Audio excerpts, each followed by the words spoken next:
guys, so welcome back to my channel. I've been asked about my current training split. So what do I do, how many sets, how many reps, what exercises do I utilize, everything around that. So I'm going to cover that in this video. So my current training split is push-pull legs. Essentially it's chest, shoulders, triceps, back, biceps, then legs, so everything lower body.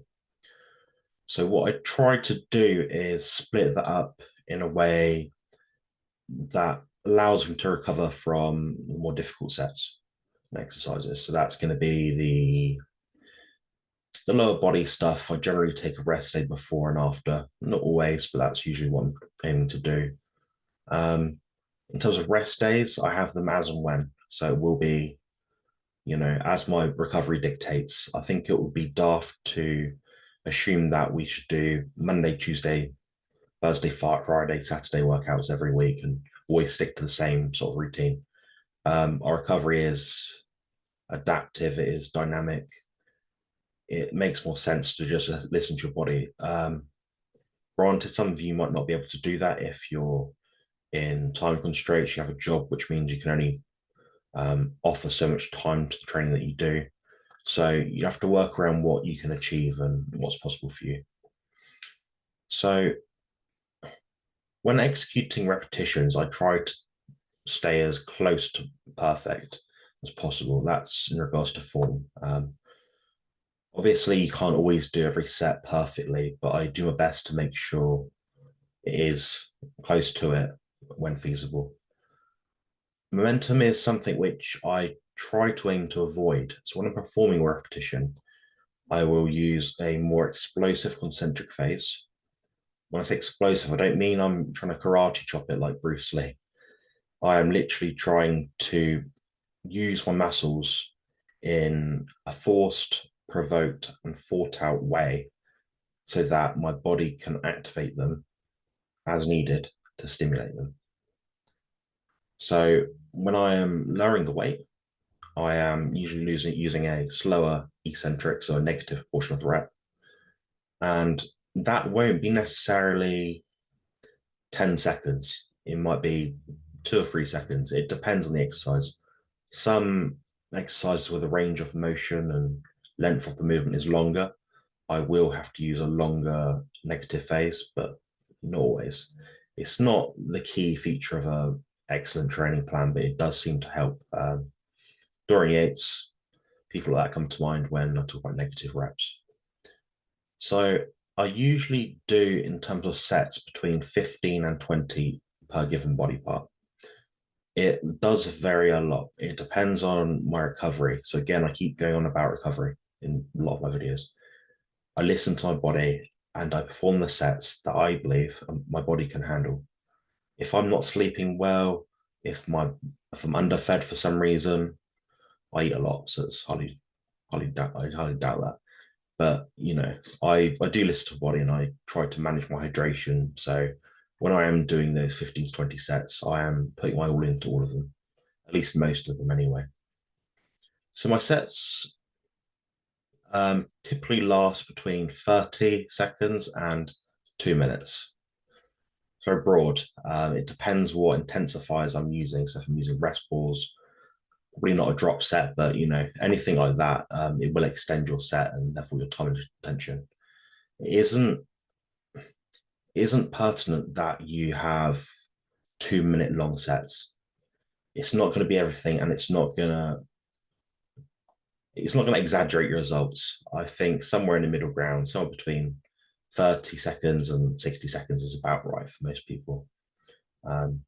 If you're someone that might be injured, you might benefit from using more time to tension, but using less weight so that you're not causing as much strain and you're rehabilitating the injured area.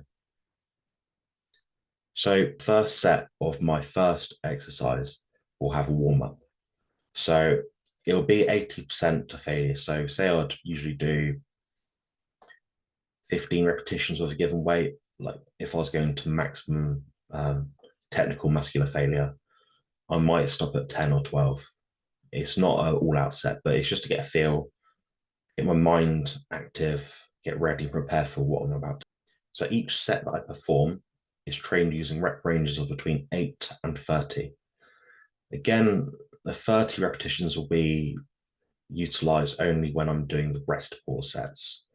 So I might use a weight that I'm using for 15 repetitions, but I might do, 15, rest 5, 10 seconds, five more, three more, two more, one more, that sort of thing. So I'm accruing more metabolic buildup, which can aid as a stimulus to muscular growth. So I made a video about it recently called Training to Failure. I included an example of just that. So it might be useful for people to look at that, and I'll try and remember to link it above. So to work around issues I have with my spine, I have to avoid certain exercises. The ones that involve my lower back, obviously. So that's going to include deadlift variations, anything like hyperextensions can be performed, but I do have to use very strict form. I tried to use a lot of static contractions. I cannot activate my lower back hard and maximally, not to the extent that I'd like. So I do have to find other ways to activate it and get that mind muscle connection. That set as well would usually last a bit longer. It might be 20 repetitions. I'm not going to try to damage muscle fibers too much for that sort of thing because my body's not going to recover from it, and I'm not going to enjoy being in bed for the whole day the next day. It's not ideal. It's not going to work. So in terms of rest, I usually use around 2 minutes of rest per exercise. Not always, but it can be more or less. It depends on my heart rate, my hydration levels, and basically any other factor that you could link to recovery. Now, this is just my training methodology. Yours could be totally different.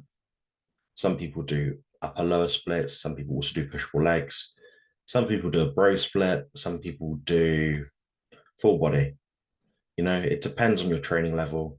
Um, the more advanced you are, generally speaking, the more you're going to fall in towards splitting up your body parts to train, each thing with a given day. The less advanced, you're more likely to be using upper lower or a full body split. The reason I say that is because as a newbie, a rookie, a novice, you're not going to be able to train as hard as what you might think. You might be sweating and moving the weight fast, but you're not going to know muscular contractions and maximum if you're not doing that. What you'll find is that you'll have a lot more sets that are very, very average or mediocre. And that's why you can get away with training more frequent, maybe 4 or 5 more days of exercise per week. And your training volume will be lower, generally speaking, because you won't be able to recover from it because your your understanding of nutrition and recovery might be limited at that point. Not always, but you have to make it individual to yourself and specify your training. This video has been useful. It may be that it doesn't resonate with you. Who knows? This is just a video for people that keep asking about my training split, what I do, and it might give people some ideas of what they might want to do. Please try not to copy my workout regime. It's tailored to me, and I recommend people to approach myself for coaching.